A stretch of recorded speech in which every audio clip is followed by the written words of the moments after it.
Before there was Chicago, there was a smell. Wet fur, rotting vegetation, wild onions crushed into black prairie mud. The native people called this place Chicago, the land of wild onions. Now imagine standing here. It is the year 1800. Your boots sink deep into the ground. The prairie soil is thick and sticky, clinging to your feet, as if the land itself is reluctant to let you pass. The wind rushes off Lake Michigan, sharp and cold, carrying the scent of water and marshland across miles of empty grass. To your left, a slow brown river winds quietly through the wilderness. This is the Chicago River. There are no streets, no bridges, only scattered log cabins, a few wigwams, and the faint smoke of campfires rising into the dawn mist. This fragile trading post in a vast wilderness should have stayed small. It should have stayed forgotten. But over the next century, something impossible will happen here. You will watch a swamp become one of the greatest cities on earth. You will watch it burn. You will watch it rebuild. You will watch it reverse its own river. And by the time this story ends, the mud beneath your boots will be buried under steel, glass, and concrete. Long before the soldiers arrived, one man saw opportunity in this wilderness. His name was Jean-Baptiste Point de Sable. Around 1779, he built a trading post near the mouth of the river with his Potawatomi wife, Kitihawa. Step inside his cabin. The air smells of pine resin, wood smoke, and the faint sweetness of dried corn. Shelves hold trade goods, bolts of cloth, iron kettles, glass beads glinting in firelight.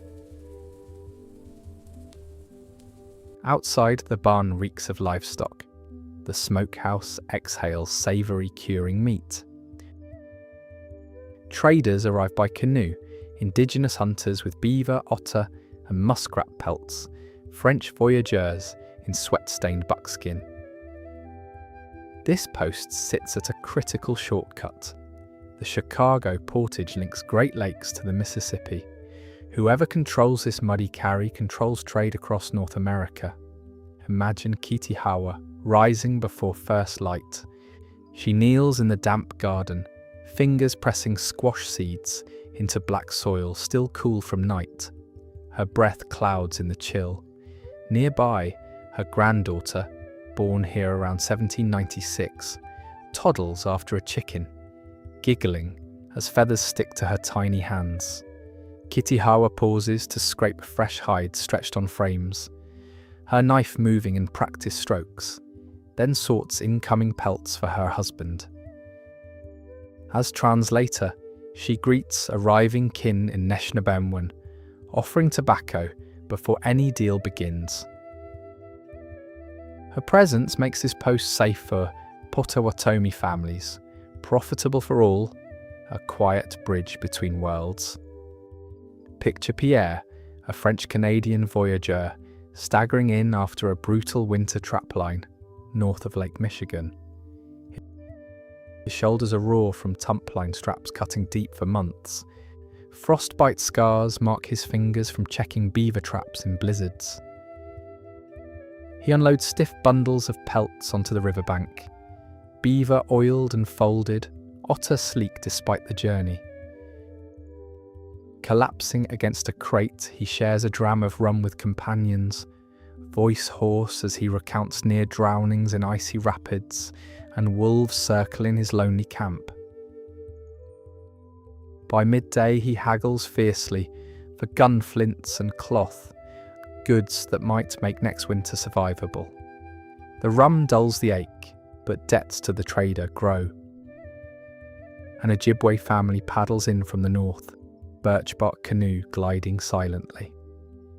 The father, skilled from grand portage routes, presents prime beaver pelts, scraped clean, smoked for durability.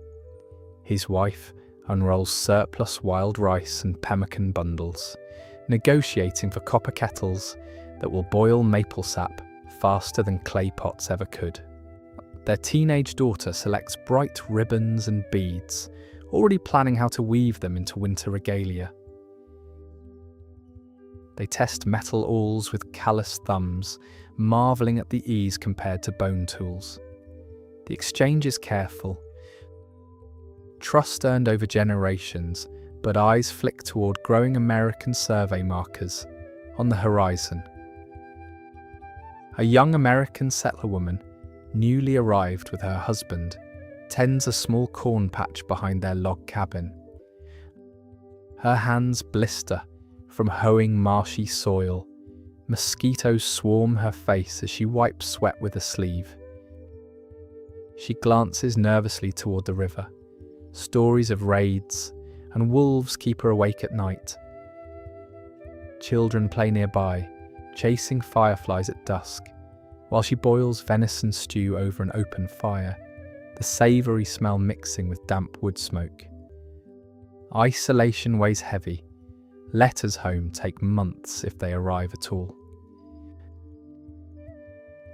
A mixed heritage porter, French and indigenous descent, hauls a canoe across the muddy portage trail. Sweat soaks his buckskin shirt. The vessel's weight bites into his shoulders as mud sucks at his moccasins. He grunts with effort, feet sliding in the churned clay. At the end of the carry, he drops the canoe with a thud, wipes his brow, and accepts a few coins from the trader, barely enough for tobacco and rum. Resentment simmers quietly. He knows these trails better than any newcomer, yet the profits flow to others. Daily life pulses on the riverbank market. Canvas tents flap in the breeze, crates pile with beads and knives, whiskey fumes cut through fish sizzle. Voices layer in French, English, Neshnabemwen, shouts of combien, grunts of agreement, laughter through cracked lips. But danger lurks. Spring floods roar brown torrents, threatening to swallow everything. In 1800, Dewsable sells to John Kinsey. The handover marks a subtle shift toward American influence. By 1803, US soldiers raise Fort Dearborn on the south bank. 12-foot log walls, blockhouses with musket loopholes, dusty parade ground echoing drills. Inside, pipe smoke and fear mix. Indigenous allies enter cautiously for talks, but hostility meets raised rifles. Isolation is fatal. Thin supply lines, distant howls signalling ambush. Tensions boil into the War of 1812. August 15th, 1812. Evacuation orders come. You join the column, women clutching infants, men gripping muskets slick with sweat. Sand shifts underfoot, waves mock. War whoops erupt, arrows hiss, muskets crack, powder smoke burns eyes. Chaos, screams, blood soaking hot sand.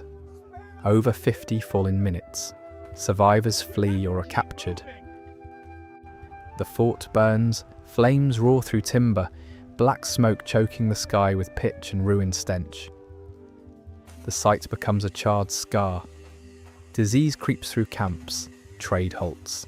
Yet the question lingers in the ashes. Can anything rise again? By the 1830s, the settlement has a name, Chicago, but it is barely a city. Mud swallows wagon wheels whole. Horses struggle through thick clay streets. Some carts abandoned forever. One newspaper quip, a man vanishes in the muck, leaving only his hat floating. Flat land, no drainage, sewage pools, cholera and typhoid spread. The radical fix: lift the city. Imagine sitting in the Tremont House in the 1850s, eating dinner under gas chandeliers. Outside, workers place iron jack screws under the foundation. At a signal, thousands turn. Slowly, carefully, the entire building rises. 5,000 tons of brick and timber lift gently. Guests continue eating, barely noticing. Dozens of buildings are raised feet above ground. New sewers built beneath. For the first time, Chicago rises above the mud. The Illinois and Michigan Canal opens in 1848. Locks groan. Water rushes mineral fresh. Grain and lumber flow endless. Railroads spiderweb outward in the 1850s. Iron clanging under locomotives. Coal smoke stinging eyes and throats. Population explodes past 100,000 by 1860. By the 1860s, Chicago finds its purpose: industry.